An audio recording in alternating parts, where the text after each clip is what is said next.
Hello বন্ধুরা, তো আমরা এসপ্লানেড পৌঁছে গেছি। তো মেট্রোর কাছে একটা ভালো হোটেল আছে, একদম নর্মাল খাবার পাওয়া যায়। তো আমরা সেখানেই ঢুকে এখন ডোসা খেয়ে নিলাম, খাওয়া দাওয়াটা আগে সেরে নিলাম, তারপরে আমরা নিউ মার্কেটে ঢুকবো।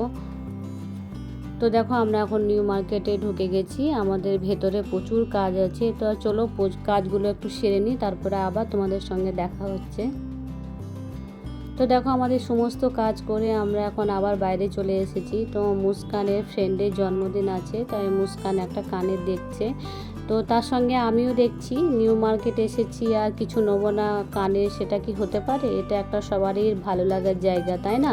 সবাই কিছু না কিছু এখানে আসলে নেবেই। তো আমি আসলে তো নেই আর কি। আর এখানে যখন 4-5 দিন করে আমরা থাকি রাতের বেলায়, তখন তো পুরো নিউ মার্কেট একদম ঘুরে ফেলি। তা চলো আমরা আবার সেই হোটেলে যাব, গিয়ে ওখানে আবার দুপুরে খাওয়া দাওয়া করব। এখন প্রায় 1:30 বেজে গেছে, আমাদেরকে ফটাফট খাওয়া দাওয়া করে বেরিয়ে পড়তে হবে। তো দেখো আমরা হোটেলে এখন পৌঁছে গেছি, একদম নর্মাল খাবার খাবো। দেখো ভাত মাংস এসব নিয়েছি, অন্য কিছু খাবো না, আগে থেকে ডিসাইড করেছিলাম। তো দেখো আমরা খাওয়া দাওয়া করে এখন বেরিয়ে পড়েছি। আমরা ওই যে বিগ বাজার ছিল না, ভি মার্টের অপোজিটে আমরা এখন দাঁড়িয়ে আছি। উবের করেছি আর কি, উবেরের জন্য আমরা দাঁড়িয়ে আছি। তো আমাদের উবেরটা এখন না ওপারে দাঁড়িয়ে আছে, হতে হবে। এপারে তো উবের আসবে না, তা ফোন করা হলো, বললো যে আপনারা ওই অপোজিটে আসুন, ওই দিকে আমরা দাঁড়িয়ে আছি। তো দেখো আমরা সেই দিকেই চলে গেছি, গিয়ে আমরা এখন উবেরে চেপে পড়েছি। আর যখন থেকে মেট্রো হয়েছে না, তখন থেকে আমরা ওই দিকেই যাতায়াত করি, শর্টকাট হয়। তো আমরা এদিকে অনেক দিন যাইনি।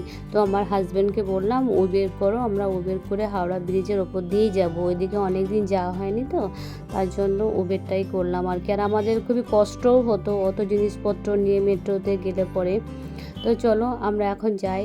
আর যখন আমরা রাত্রে থাকি, মানে কলকাতায় যখন 4-5 দিন করে থাকি, তখন রাত্রিবেলায় ঘোরাঘুরি করি, এখানে এত ভালো লাগে কি বলবো, সেটা তো অক্সিজেন ছাড়া আমাদের পক্ষে সম্ভব নয়। তো চলো আমরা এখন দেখি, অনেক দিন আসিনি এদিকে।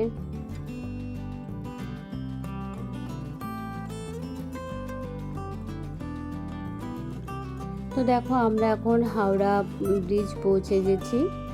আর আমাদের কোনো তাড়াহুড়ো নেই, কারণ আমাদের বিশ্বভারতীর রিজার্ভেশন করাই আছে।